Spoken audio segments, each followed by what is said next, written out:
Right now, a local snow removal company is lending a helping hand to the community after this past week's snowfall. Plus, a major fabric retailer files bankruptcy. See how southern Wisconsin will be impacted. That's all coming up on News 3 Now at 5:30. Good evening and thank you for joining us tonight. I'm Jalen Banks. It was a relatively sunny but chilly day, and we're still continuing to recover from the snowfall we got. Let's get a look at your first warn forecast with meteorologist Buddy Reeves. Buddy? Yeah, thanks so much, Jalen. Yeah, today was nice. It was in the 20s today under partly cloudy skies, and those clear skies are going to give way to much colder temperatures as we head on into the overnight hours. We do have an alert day in the forecast, and this is for very cold wind chills, 20 to 35 degrees below zero for all of southern Wisconsin Sunday night through Wednesday a.m. Right now, the National Weather Service has issued a cold weather advisory. This replaces the wind chill advisories that we are used to seeing in previous seasons. This is in effect overnight tonight into 11 o'clock in the morning. Planning your evening overnight tonight, look for temperatures to get into the single digits by 10 o'clock, and that 5 degrees is what we're actually going to see tomorrow morning through the day. But look at these wind chills on your Monday morning as you're heading off to work or school. It's going to be downright cold. Coming up in Maine weather, we'll talk about how long this cold's going to last and if it's actually going to warm up. That's coming up in Maine weather. All right, sounds good. Thank you, buddy. We'll see you in just a bit. The city of Madison declared a snow emergency Sunday morning as it continues to clear snow from the roads. And a reminder, alternate side parking for the city is enforced from 1 to 7 a.m. And Monday night into Tuesday morning, residents are asked to park on the side of the street with even house numbers. Plus, a $60 fine will be enforced if residents do not follow winter parking rules, and a $115 towing fee will be enforced if your car is towed. Any further questions can be directed to the winter parking hotline at 608-261-9111. Residents can park free at city garages with cashiers from 7 p.m. to 7 a.m. during a snow emergency. And amidst all the snowfall, a local yard care company and snow removal company are lending a helping hand to Dane County residents. Jackson's Yard Care of Sun Prairie is offering free snow removal for those in need in Dane County. I had the opportunity to speak with the owner of the company on why he feels it's important to help your neighbor.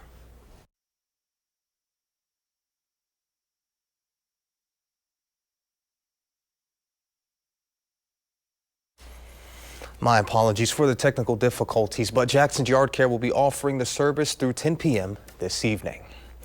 And a lot of us aren't fans of shoveling snow, but some college students look at this as a way to pay for school. A company called Snow Scholars offers homes and businesses within a 4-mile radius of a college campus the opportunity to hire a student online to clear their driveways and sidewalks. The company's CEO and founder started the business in 2022 while he was a student at the University of Wisconsin-Madison right here and built it from there. He started with 30 customers and expanded to 600 near 6 college campuses in 3 different states. He recently landed a deal with Mark Cuban on Shark Tank and hopes to continue to expand.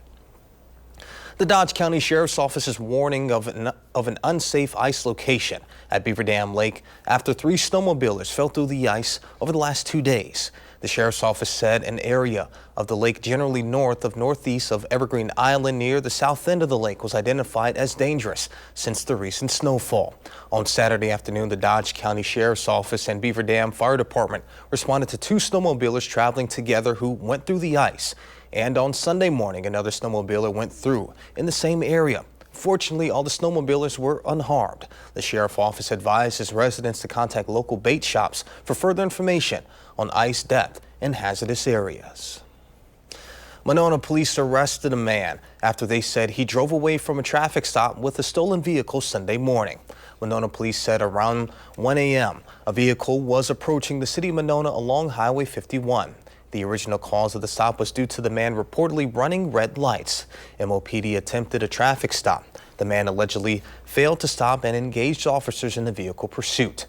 The vehicle traveled along Highway 51 and exited Milwaukee Street and eventually collided with an underpass support beam. The vehicle operated by the man, an Alfa Romeo SUV, was reported stolen out of the city of Chicago. A 19-year-old man was arrested for felony attempted eluding and booked into the Dane County Jail. 2 males allegedly stole several items from Blaine's Farm and Fleet in Dodgeville on February 6th.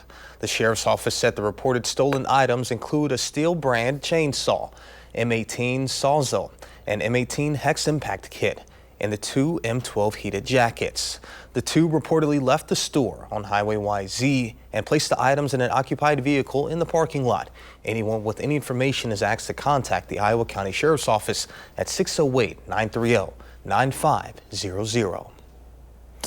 And starting with a look at our top stories, Governor Tony Evers is proposing significant changes to the state's correction system.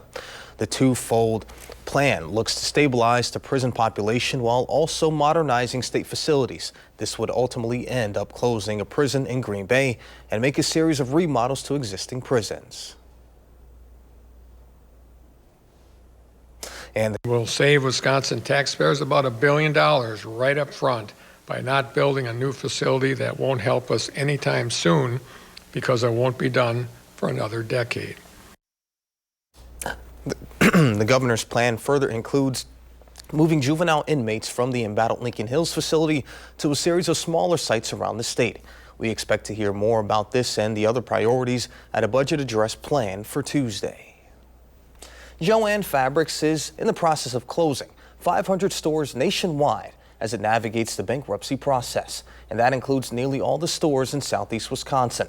Maria Macker spoke with some loyal customers at one of the locations getting shut down. I'm really sad that they're closing this down.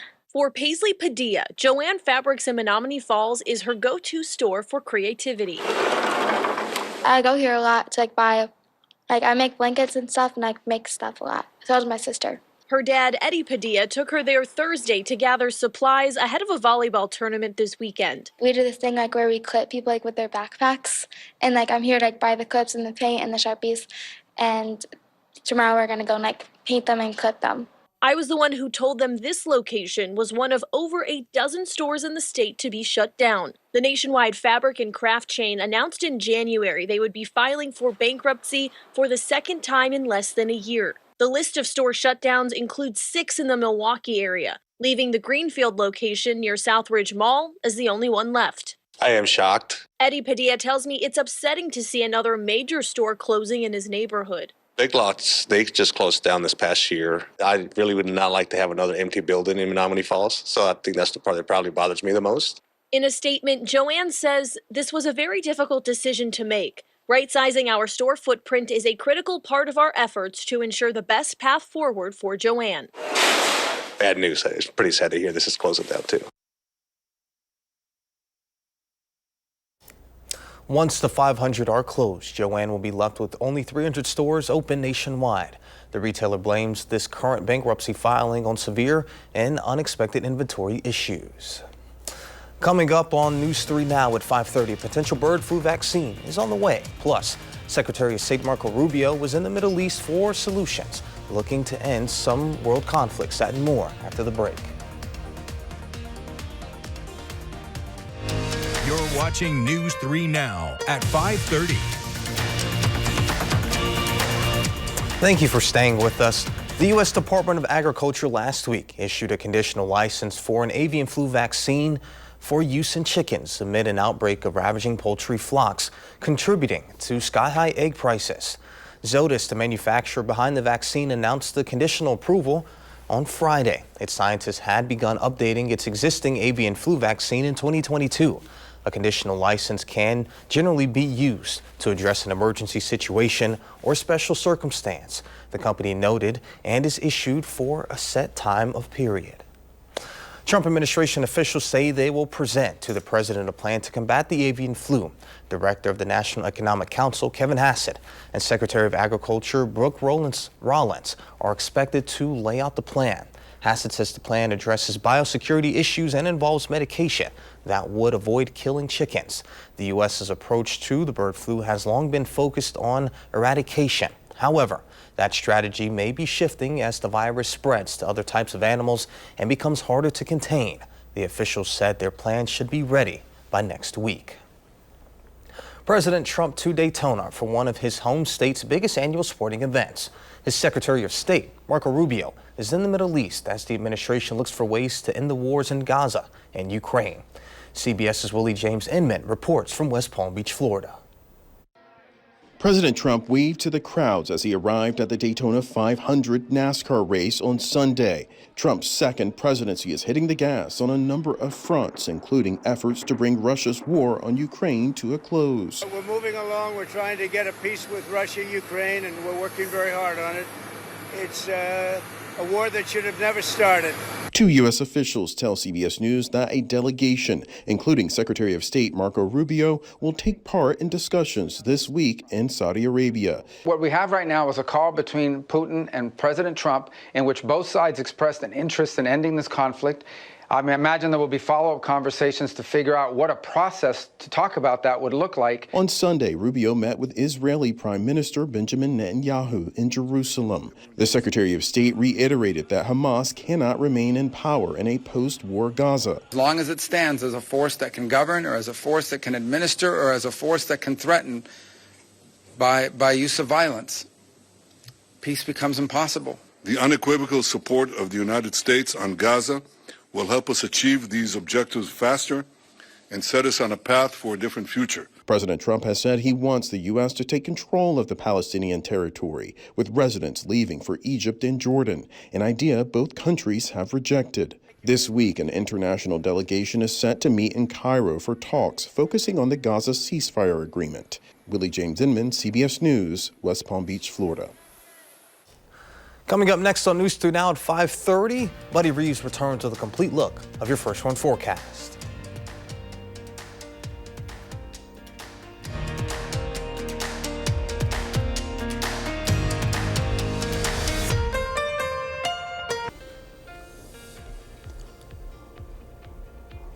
Well, today was a nice day outside if you had a chance to get out and enjoy it, because the weather is about to change, and unfortunately it's going to be a lot colder as we begin your work and or school week. Taking a look at the three things you need to know. We do have alert days in the forecast, and this is through Wednesday, and this is for dangerous wind chills down to 30 degrees below zero. Remember, if you're outside and you have exposed skin, 30 minutes is about the time it takes for frostbite to set in, but there is some good news if you're looking for warmer weather. We do have that on tap as we head on into the later part of next week. So how is this all setting up? Taking a look at Weather Track right now, we do have that northwesterly wind that is bringing in that colder air, but also skies are clearing, so that's going to allow our temperatures to basically plummet as we head on into the overnight hours. And also with the fresh snowpack that we have on the ground, especially the 3 to 6 inches toward Madison towards the east, but places towards the west doesn't have as much.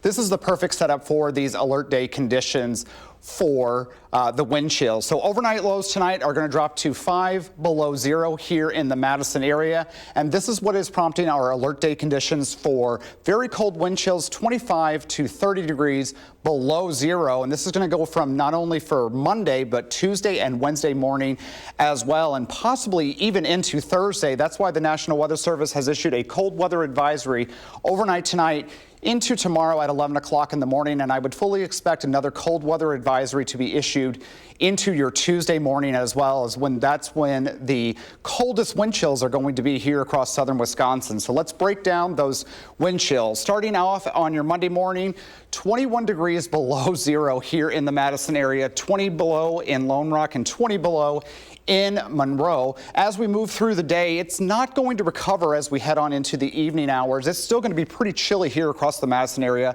and points to the west and east. Then as we head on into your Tuesday morning, this is when the coldest air is going to settle across most of southern Wisconsin, and that's when we're going to have wind chills 33 degrees below zero. So that's dangerously cold wind chills. So if you are going to have to be out and about any part of the day on Monday, Tuesday, and even into your Tuesday evening and Wednesday morning, it's going to be downright cold. So you're going to want to bundle up, make sure you cover in layers, and make sure you don't have a lot of exposed skin, because it only takes about 30 minutes for that frostbite to set in. We do tend to moderate a little bit after that, but as you can tell for the 7 to 10 day forecast, we do have those 3 alert day conditions on your Monday, Tuesday, and Wednesday. Then after that, we start to dry out a little bit with temperatures getting up into the 20s, and then by the following weekend we get up close to normal. But these temperatures we're going to see Monday, Tuesday, and Wednesday are about 25 degrees below where we should be this time of year. Yeah, it's really time to break out the ski masks, the scarves, you name it. I feel like a few weeks ago we had gotten up into the 40s and like all the snow was melting, and here we are again. Yeah, having just to bundle up. Hopefully this is the last of the really super cold weather. Yeah, fingers crossed. Say a couple prayers. All right, sounds good. Thank you, buddy. We'll be back with more after the break.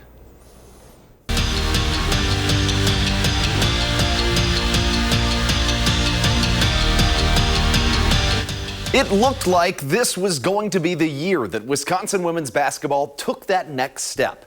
They started the year 10-2 and 7-0 at the Kohl Center, both bests under Marissa Mosley. But since it has been tough sledding, losing 10 of their last 12, and at Penn State today, they had a real opportunity to get another conference win to that ledger. In the first half, we're tied at 17 apiece, and Sarah Williams does her thing. She finished with a team-high 23 points to go with 10 rebounds, and this one still stayed close in the second half. Fourth quarter, Badgers up 1. Ronnie Porter extends that lead, and Wisconsin gets back in that win column, winning it by a final score of 75-68. For the last decade plus, if Wisconsin men's basketball is going to win at Purdue, it's because their star, John, went off. 3 years ago, it was Johnny Davis that scored 37 points to beat the number 3 Boilermakers. And yesterday, history repeated itself when John Tanjay took over, scoring 22 of his 32 points in the second half, a steam for an offensive explosion unlike anything we've seen in a while. On the day, the Badgers shot 60% from the field while committing just 3 turnovers, the first Division I basketball team to do that in 15 years. Greg Gard says John Tanjay is what takes this team to that level. If you're going to have a really good team, you're going to have one of those guys, right? Or maybe 2 of those guys that can do that. And if you're going to be at an elite level, you're going to have a guy that can really carry the water. Doesn't have to do it every night, but when they get going, they're really good. And sticking with hoops, the NBA All-Star Game is tonight. This video is from last year when Damian Lillard was named the MVP of the event. He will play this year. Giannis won't. He's still tending to that calf injury. But Lillard, as we know, can be explosive. Jalen, this year's game is going to look just a little bit different. It's a tournament format. 3 teams made up of the All-Stars and another of the new and upcoming rising stars in the league. I'm genuinely excited to see it. The first game tips off at 7:20. I think it's going to be cool. The Rising Stars team has a tad bit of motivation. NBA champion Draymond Green saying earlier today that he doesn't feel as if they should be on the court with the All-Stars. I'd be curious to see how hard they come out and play. And last night we had the NBA dunk contest, another year of a lot of people that most people haven't heard of. Exciting, though, Giannis Antetokounmpo put out a tweet basically insinuating that if fellow superstar Ja Morant participates next year, he'll do the same, and that would be must-see TV and could really resurrect an event that's kind of gone dead in the NBA All-Star Weekend. Yeah, absolutely. We've seen starters participate. You know, Zach LaVine and Aaron Gordon, they had their back and forth. But we really haven't seen like an NBA All-Star or one of the megastars in the league participate in the dunk contest in a really long time. I think it'd be awesome if those two did that and really revitalized that event in particular. Would be fun, but tonight I'm also excited for this. It's going to be a fun All-Star Weekend capper after kind of a disappointing Saturday. Yeah, looking forward to that one for sure. Sounds good, Andrew. We'll be back with more. I'm going to ask you who you were going to pick, which team you were going to pick to win the All-Star game. I was going to go with the team with LeBron and Steph, but it just came out that LeBron's resting. Hi, I didn't know that. I was going to say I'm also going with the team LeBron is on, but I didn't know that. I'll stick with LeBron's team, though. Yeah, I mean, Steph gets hot, it's over. Quick check before you head on out, buddy. Yep, it's going to be pretty chilly this evening as we head on into your overnight hours. Look for a low of 5 degrees, and then we have those alert day conditions Monday, Tuesday, Wednesday for wind chills down to almost 30 degrees below 0. Sounds